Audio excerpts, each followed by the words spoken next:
नमस्कार साथियों, स्वागत है आपका। आज हमारा अध्ययन का विषय है हिंदी गद्य का विकास। क्या आप जानते हैं कि हिंदी गद्य का विकास से हर एग्जाम में 5 से 6 प्रश्न इस टॉपिक से 100% पूछे जाते हैं। हिंदी गद्य का विकास पूरा सिर्फ 10 मिनट में आप याद कर सकते हैं। अगर आप टेट, टीजीटी, पीजीटी जैसे एग्जाम की तैयारी कर रहे हैं तो ये वीडियो स्किप मत करना। मात्र यह एक वीडियो आपके 5 से 6 नंबर पक्के करने वाला है। शुरुआत में वीडियो बोरिंग लग सकता है, लेकिन एक बार आपने पूरा वीडियो मन लगा कर देख लिया तो आपके 5 से 6 नंबर पक्के हो जाएंगे। चलिए वीडियो को शुरू करते हैं। हिंदी गद्य का विकास। अधोतन सूरी ने 778 ईस्वी में कुबलय माला नामक एक कृति की रचना की। ये कई बार पूछ ली गई है अधोतन सूरी की कृति। प्रारंभिक गद्य रचनाएं। रोड़ा कवि 10 से 11वीं शताब्दी के आसपास राहुल वेल नामक रचना की। इस राहुल वेल से एक क्वेश्चन अवश्य आता है, कोई भी परीक्षा हो। राहुल वेल गद्य पद मिश्रित चंपू काव्य की प्राचीनतम हिंदी कृति है। यह एक शिलांकित कृति है। शिलांकित मतलब जो पत्थर पर अंकित की गई है। हिंदी साहित्य में नक्सिक वर्णन की श्रृंगार परंपरा का आरंभ राहुल वेल से माना जाता है। राहुल वेल में हिंदी की 7 बोलियों के शब्द मिलते हैं, जिनमें राजस्थानी प्रधान है। उक्ति व्यक्ति प्रकरण हिंदी का प्रथम गद्य ग्रंथ है। उक्ति व्यक्ति प्रकरण हिंदी का प्रथम गद्य ग्रंथ है। इसकी रचना दामोदर शर्मा ने 12वीं शताब्दी के आसपास की। वर्ण रत्नाकर मैथिल कवि ज्योतिषर ठाकुर की रचना है। वर्ण रत्नाकर मैथिली हिंदी में रचित गद्य की प्रथम रचना है। 19वीं सदी से पूर्व हिंदी गद्य के रूप। 19वीं सदी के पूर्व हिंदी गद्य के 3 रूप प्रचलित थे: राजस्थानी गद्य, ब्रजभाषा का गद्य, खड़ी बोली का गद्य। राजस्थानी गद्य प्राचीनतम माना जाता है। इसका सूत्रपात 10वीं शताब्दी में हुआ है। एक लाइन वेरी इंपॉर्टेंट है। आचार्य रामचंद्र शुक्ल ने ब्रजभाषा गद्य का सूत्रपात संवत 1400 और 1343 ईस्वी माना है। ब्रजभाषा गद्य का सर्वप्रथम प्रयोग गोरखपंथी योगियों ने किया। विट्ठलनाथ की कृतियाँ में भी इसका प्रयोग मिलता है। विट्ठलनाथ की कृतियाँ हैं श्रृंगार रसमंडन, यमुनाष्टक, नवरत्न सटीक। विट्ठलनाथ बल्वाचार्य के पुत्र थे। प्रारंभिक योगदान। विट्ठलनाथ के पुत्र गोसाई गोकुलनाथ जी ने 84 वैष्णवों की वार्ता तथा 252 वैष्णवों की वार्ता नामक ग्रंथ लिखे। नाभादास ने संवत 1660 के आसपास अष्टयाम पुस्तक ब्रजभाषा में लिखी। इसमें भगवान राम की दिनचर्या का वर्णन है। सूरती मिश्र ने बेताल पच्चीसी नामक पुस्तक की रचना की। बेताल पच्चीसी का खड़ी बोली में अनुवाद लल्लू लाल ने किया है। लल्लू लाल ने राजनीति माधव विलास नामक ब्रजभाषा गद्य पद्य मिश्रित ग्रंथ की रचना की। खड़ी बोली गद्य का विकास। आचार्य रामचंद्र शुक्ल ने खड़ी बोली गद्य का प्रारंभ अकबर के समय में गंग कवि द्वारा रचित चंद छंद वर्णन की महिमा से माना है। साहित्यिक खड़ी बोली का आविष्कार सर्वप्रथम गिलक्रास्ट की अध्यक्षता में लल्लू लाल तथा सदल मिश्र द्वारा बताया जाता है। पंचांग दर्शन नामक ज्योतिष ग्रंथ की रचना मथुरा प्रसाद शुक्ल ने की। दौलत राम ने हरिश्रेणाचार्य कृत जैन पद्म पुराण का भाषानुवाद किया है। भाषा योग वशिष्ठ के रचनाकार राम प्रसाद निरंजनी है। भाषा योग वशिष्ठ की भाषा मूलतः पंजाबी ब्रजभाषा में मिश्रित खड़ी बोली है। मुंशी सदा सुखलाल ने खड़ी बोली में सुख सागर की रचना विष्णु पुराण के आधार पर की है। खड़ी बोली गद्य के 4 प्रमुख आधार स्तंभ। खड़ी बोली गद्य को एक साथ आगे बढ़ाने वाले 4 महानुभाव हुए हैं। मुंशी सदा सुखलाल, इन्हें न्याज भी कहते हैं, सैयद ईसा अल्लाह खां, लल्लू लाल, सदल मिश्र।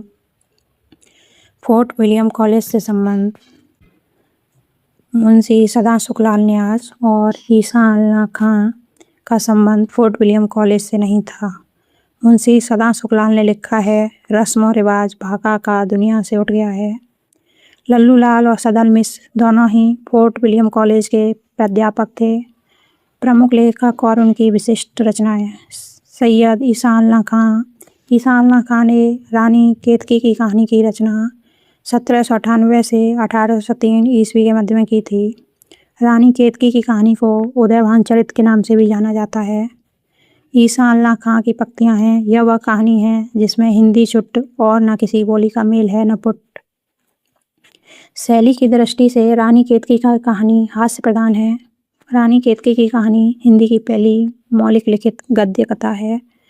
ईसा अल्लाह खान ने अपनी भाषा को 3 प्रकार के शब्दों से मुक्त रखने की प्रतिज्ञा की है: अरबी, फारसी, तुर्की, गंवारी अर्थात ब्रजभाषा, अवधी इत्यादि।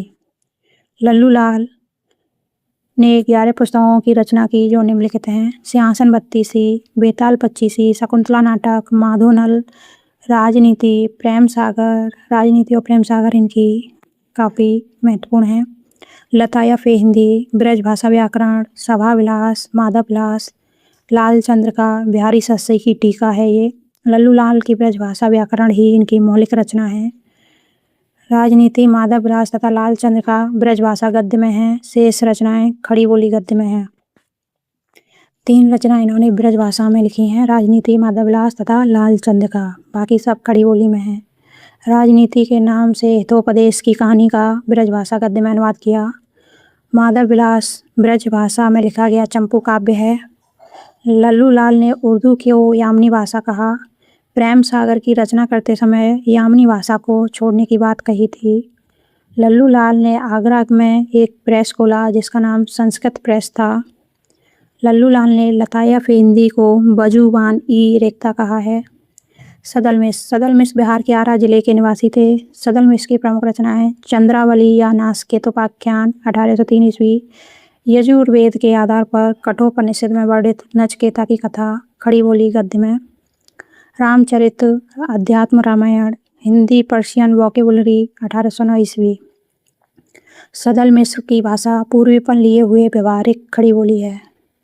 कालक्रमानुसार खड़ी बोली गद्य के प्रथम 4 आचार्य मुंशी सदान शुक्लयाल ने आज सबसे पहले खड़ी बोली गद्य के कालक्रमानुसार लेखक हैं। संस्कृत, मिश्रित हिंदी या शिष्ट बोलचाल की भाषा। ईसा अल्लाह खां चटकीली मटकीली मुहावरेदार और चलती भाषा।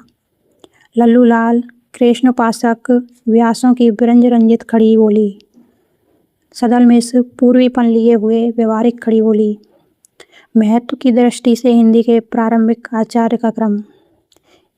महत्व की दृष्टि से पहला नंबर आता है ईसा अल्लाह खां का, पहले दिल्ली बाद में लखनऊ, सदल मिस्र बिहार, जिला आरा, शमशा शाहबाद, गोवड़िया। लल्लू लाल आगरा के रहने वाले थे, सदान शुक्लाल दिल्ली के। डॉक्टर जॉन बॉर्थविक गिलक्रास्ट इनका पूरा नाम है। फोर्ट विलियम कॉलेज की स्थापना सन 1800 ईस्वी में मार्किवस वेलीजली ने की। कृतियाँ गिलक्रास्ट ने कुल 1900 ग्रंथों की रचना की। इनकी प्रमुख कृतियाँ हैं: a dictionary of English and Hindustani, A grammar of Hindustani language.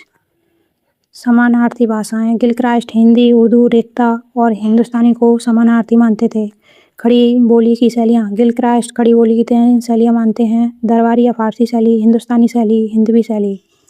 प्रिय शैली हिंदुस्तानी शैली गिलक्रास्ट को सर्वाधिक प्रिय थी। इसे वे the grand popular speech of Hindustan कहते थे। हिंदी गद्य और पत्रकारिता का विकास। सत्यार्थ प्रकाश स्वामी दयानंद सरस्वती ने 1874 ईस्वी में सत्यार्थ प्रकाश की रचना खड़ी बोली हिंदी गद्य में की है। कचहरी में नागरी। पंडित मदन मोहन मालवीय के प्रयत्न से 1920 में कचहरियों में नागरी की प्रतिष्ठा हुई। प्रथम हिंदी पत्रिका। हिंदी भाषा की प्रथम पत्रिका उत्तन मार्तन का प्रकाशन 30 मई 1826 को कानपुर निवासी पंडित जुगल किशोर के संपादकत्व में हुआ। राष्ट्रीय हिंदी पत्रकारिता दिवस उत्तन मार्तन के प्रकाशन दिन को आधार मानकर 30 मई को राष्ट्रीय हिंदी पत्रकारिता दिवस मनाया जाता है। उत्तन मार्तन में खड़ी बोली को मध्य देशीय भाषा के नाम से उल्लेख किया गया है। कलकत्ता से सन 1854 ईस्वी में हिंदी का पहला दैनिक पत्र समाचार सुधावर्षण श्याम सुंदर सेन के संपादकत्व में निकला। गार्षद तासी और हिंदी के आलोचक। परिचय। गार्षद तासी एक फ्रांसीसी विद्वान थे जो पेरिस में हिंदुस्तानी या उर्दू के अध्यापक थे। इनकी पुस्तक है। तासी ने सन 1936 में हिंदुस्तानी साहित्य का इतिहास पुस्तक की रचना की। उर्दू के समर्थक। तासी उर्दू भाषा के कट्टर समर्थक थे जिसके कारण वह हिंदी को एक भद्दी बोली कहते थे। यह क्वेश्चन कई बार पूछा गया है, हिंदी को भद्दी बोली किसने कहा है। आचार्य रामचंद्र शुक्ल और सीताराम फुलेरी। सीताराम फुलेरी का महत्व। आचार्य रामचंद्र शुक्ल ने पंजाब के सीताराम फुलेरी को अपने समय का सच्चा हिंदी हितैषी और सिद्ध हस्तलेखक माना है। सीताराम फुलेरी की रचनाएं गद्य में सत्यामृत प्रभा लिखी है इन्होंने, पद्य में आत्मचिकित्सा, तत्वदीपक, धर्मरक्षा, उपदेश संग्रह, सतोपदेश। प्रसिद्ध आरती। सीताराम फुलेरी ने प्रसिद्ध आरती ओम जय जगदीश हरे की रचना की है। राजा शिव प्रसाद सितारे हिंद भारतेंदु के गुरु थे ये। राजा शिव प्रसाद सिंह सन 1856 ईस्वी में शिक्षा विभाग के इंस्पेक्टर नियुक्त हुए। महत्वपूर्ण रचनाएं इनकी राजा भोज का सपना, आलसियों का कोड़ा, इतिहास, त्रिमिनाशक, मानव धर्मसार, वीर सिंह का वृतांत, उपनिषद सार, भूगोल, हस्तमलक, बामा मनोरंजन, वर्णमाला, स्वयंबोध, विध्वंकुर, गुटका। राजा लक्ष्मण सिंह 1826 से 1896 ईस्वी संस्कृतनिष्ठ हिंदी के समर्थक थे। राजा लक्ष्मण सिंह ने कालिदास के 3 ग्रंथों का हिंदी में अनुवाद किया है, शकुंतला, रघुवंशम, मेघदूत।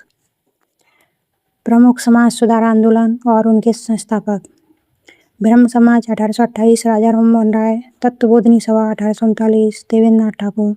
प्रार्थना समाज 1867 केशव चंद्र सेन के सहयोग से रानाडे और आत्माराम और देवेंद्र नाथ। वेद समाज 1867 केशव चंद्र सेन। सत्य शोधक समाज 1873 ज्योतिबाई फूले। आर्य समाज 1875 दयानंद सरस्वती और 1874 में इन्होंने सत्यार्थ प्रकाश की रचना की थी और 1875 में आर्य समाज की। थियोसॉफिकल सोसाइटी 1882 ब्लाटवस्की एवं colonel Olcott. Ramakrishna mission 1897 Swami Vivekananda. Video अच्छा लगा हो तो लाइक एंड शेयर करें और सब्सक्राइब करें। धन्यवाद।